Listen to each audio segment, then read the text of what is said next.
Good morning friends. आज की video में हम लोग डिस्कस करने जा रहे हैं यहाँ पर चैप्टर हमारा 4 है, ठीक। और चैप्टर है हमारा नियोजन, जिसको हम लोग प्लानिंग भी यहाँ पर कहते हैं। प्लानिंग होता क्या है, तो याद रखना है आपको। जो प्रबंध होता है, प्रबंध के अलग अलग फंक्शन होते हैं। फंक्शन कौन कौन से होते हैं तो इसको समझें। सबसे पहले नियोजन होता है, दूसरा संगठन होता है, तीसरा नियुक्तिकरण होता है।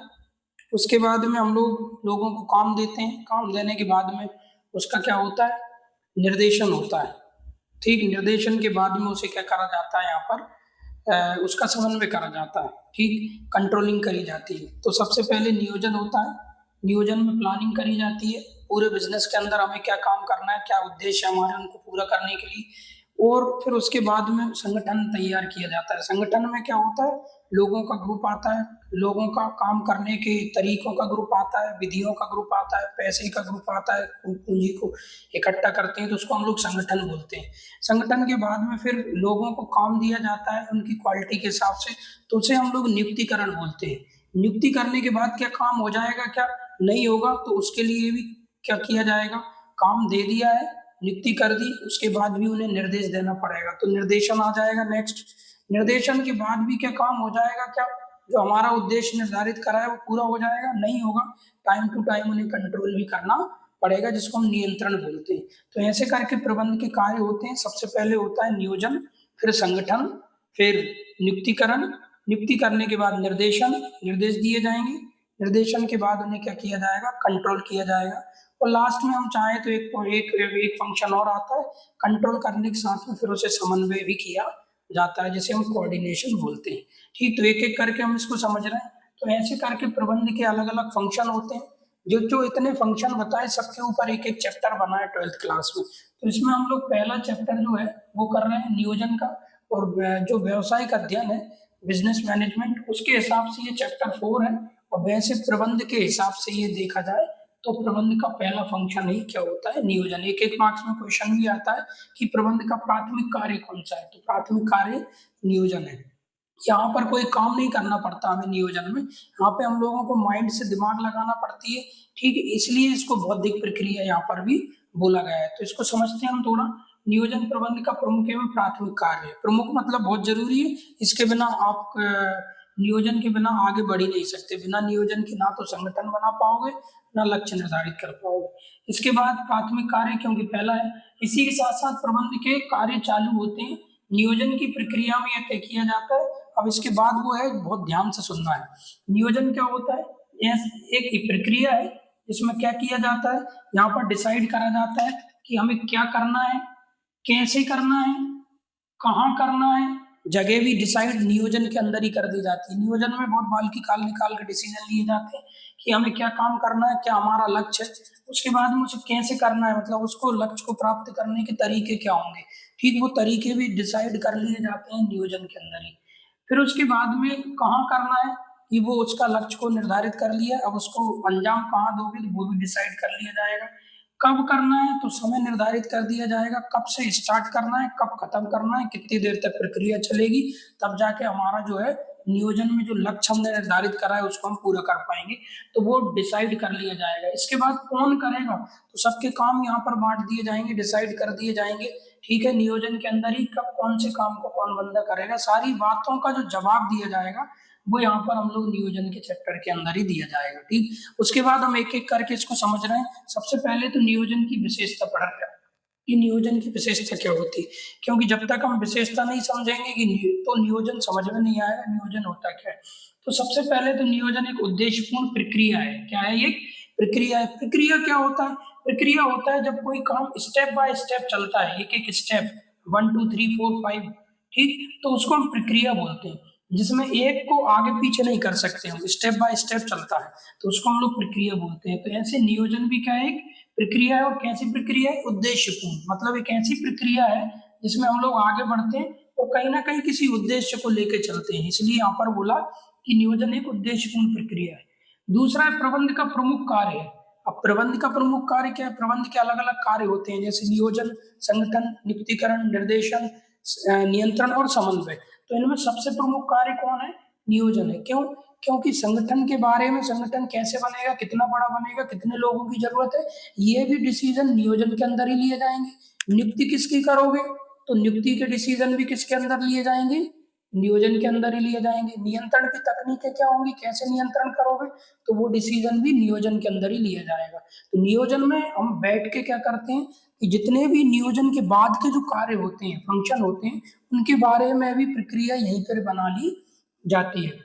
तो इसीलिए इसको क्या बोला है, एक प्रमुख प्रक्रिया बोला है। सतत प्रक्रिया क्यों बोला है, क्योंकि नियोजन का कार्य कभी खत्म नहीं होता। बंदा क्या करता है, बिजनेस करता है, प्रबंधक बिजनेस करता है, मैनेजमेंट करता है। तो प्रबंधक जब मैनेजमेंट करता है, प्रबंध करता है, तो उसको क्या करना पड़ता है, कंटिन्यू दिमाग लगाना पड़ता है बिजनेस के अंदर कि कब क्या होगा, कब क्या चेंजेस करेंगे हम, कब हमें डिसीजन चेंज करने की जरूरत है। जो भी प्लानिंग आपने की है कभी कभी उसको भी चेंज करना पड़ जाता है।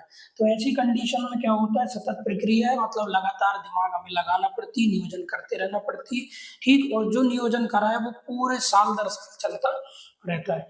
नेक्स्ट है हमारा नियोजन एक लोचपूर्ण प्रक्रिया है। यहाँ पर लोचपूर्ण क्या बोला है, लोचपूर्ण का मतलब होता है जिसको आसानी से परिवर्तन कर सकते हैं। जैसे एक लोहे की स्टिक ले लो आप और एक रबर की, तो रबर की जो स्टिक होती है वो फ्लेक्सिबल होती है, उसको कहीं पे भी मोड़ मार सकते हैं, ठीक। तो सेम वैसे ही होता है नियोजन एक लोचपूर्ण प्रक्रिया, अभी हमने डिस्कस करा।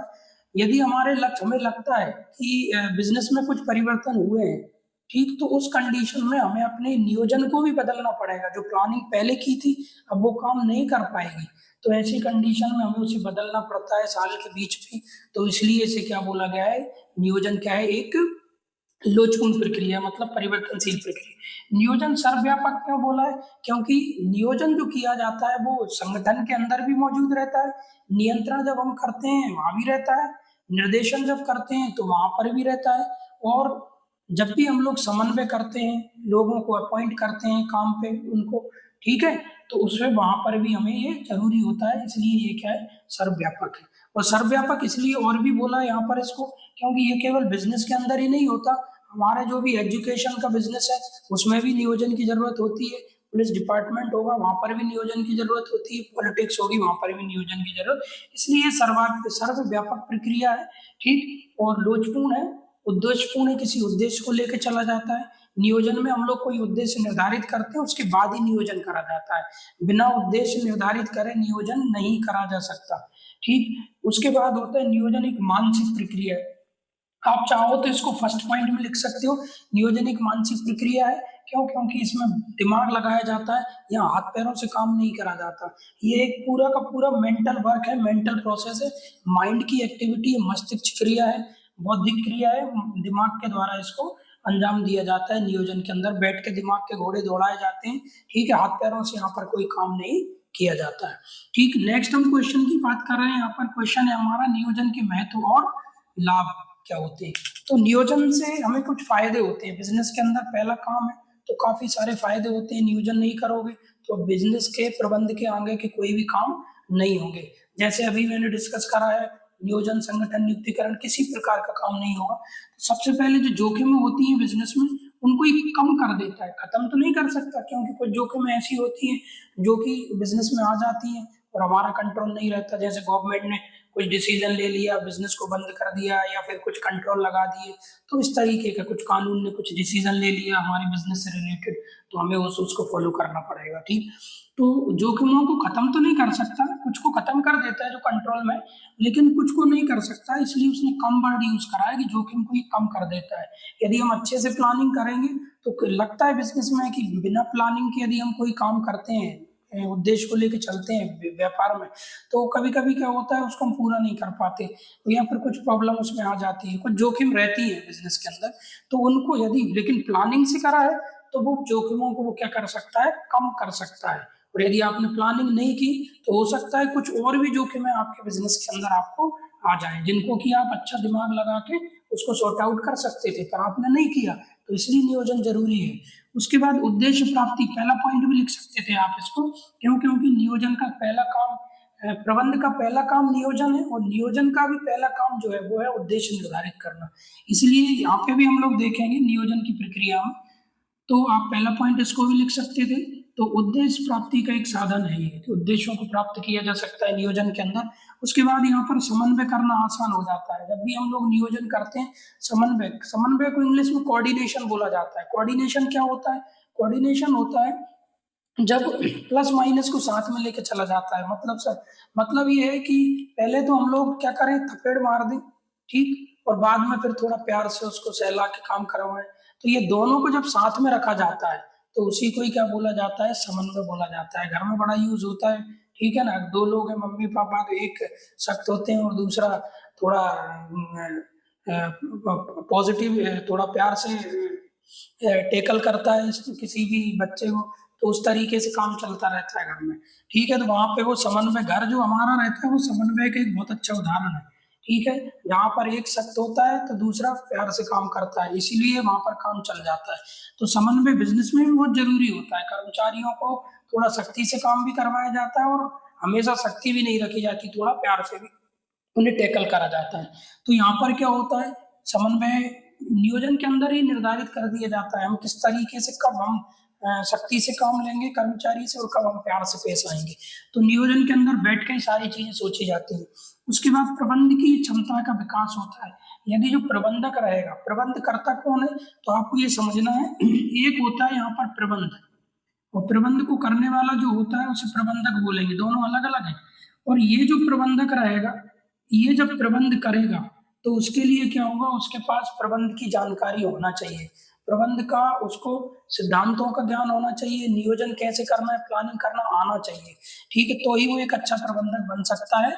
तो उसकी प्रबंध की क्षमता बढ़ती है यदि वो नियोजन की जानकारी रखता है, नियोजन की तकनीकें क्या है, तरीके क्या है, सिद्धांत क्या है, नियोजन कैसे करा जाएगा, नियोजन के बारे में सब कुछ जान ले, तो ही वो एक अच्छा प्रबंधक बन सकता है और उसकी प्रबंध क्षमता की वृद्धि होती है। उसके बाद यहाँ पर नियंत्रण करना यहाँ पर आसान हो जाता है। जब भी हम लोग नियोजन करते हैं तो नियोजन से कंट्रोलिंग भी आसान हो जाती है। क्यों? क्योंकि नियोजन के अंदर संगठन कैसे बनाना है, नियुक्ति कैसे करना है, निर्देश कैसे देना है, नियंत्रण कैसे करना है, सबका जवाब जो है वो नियोजन के अंदर ही पहले ही दे दिया जाता है। सब पूरा का पूरा एक ढांचा बना लिया जाता है दिमाग के द्वारा सोच के। उसके बाद विकल्पों का चुनाव करना आसान हो जाता है।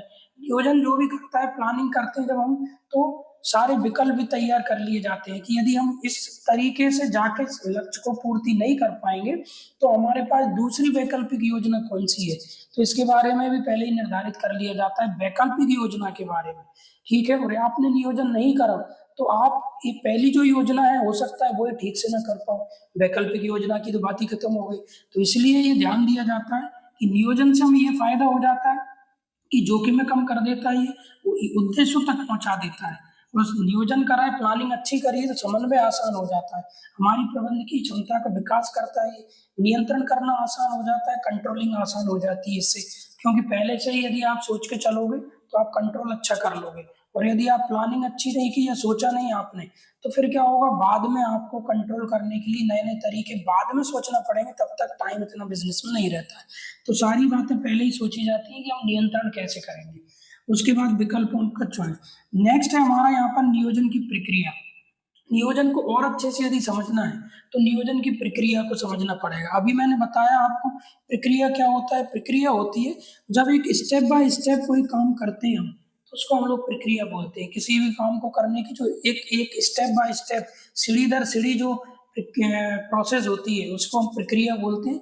प्रक्रिया जो शब्द है उसका ये मतलब है कि जिसमें किसी भी पॉइंट को हम आगे पीछे नहीं कर सकते, मतलब जिसका जो नंबर है उसको वही नंबर दोगे, ठीक है। तो पहले आप क्या करोगे, ये काम करोगे, वो हो जाएगा, उसके बाद दूसरा करोगे, फिर तीसरा करोगे। ऐसा नहीं कि तीसरे काम को पहले कर लोगे फिर पहले काम को बाद में, तो ये नहीं होता। प्रक्रिया का मतलब होता है जो एक नंबर से चलती है, वो 7 नंबर है तो 7 नंबर तक कंटिन्यू चलती जाती है, उसको हम लोग प्रक्रिया बोलते हैं यहाँ पर, ठीक। तो सबसे पहले यहाँ पर उद्देश्य निर्धारित होते हैं कि हमारा उद्देश्य क्या है। जब भी नियोजन करा जाता है तो ये डिसाइड कर लिया जाता है कि हम नियोजन कर किस काम के लिए रहे।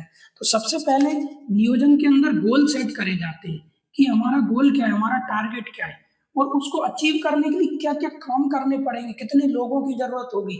तो वो सारी की सारी बातें जो है वो नियोजन के अंदर निर्धारित करी जाएंगी। लेकिन सबसे पहले क्या होगा, उद्देश्य निर्धारित करा जाएगा, फिर नियोजन की सीमाएं निश्चित करी जाएंगी। सर सीमाएं क्यों बोला है यहाँ पर, इसलिए बोला है कि जो भी हम लक्ष्य प्राप्त करेंगे, उसको प्राप्त करने के कई सारे हमारे पास तरीके होंगे, कई सारी प्रक्रियाएँ होंगी, कई सारी विधियाँ होंगी, जिनसे हम जा सकते हैं, उस टारगेट तक पहुँच सकते हैं। इससे भी अलग-अलग प्रक्रियाएँ होंगी।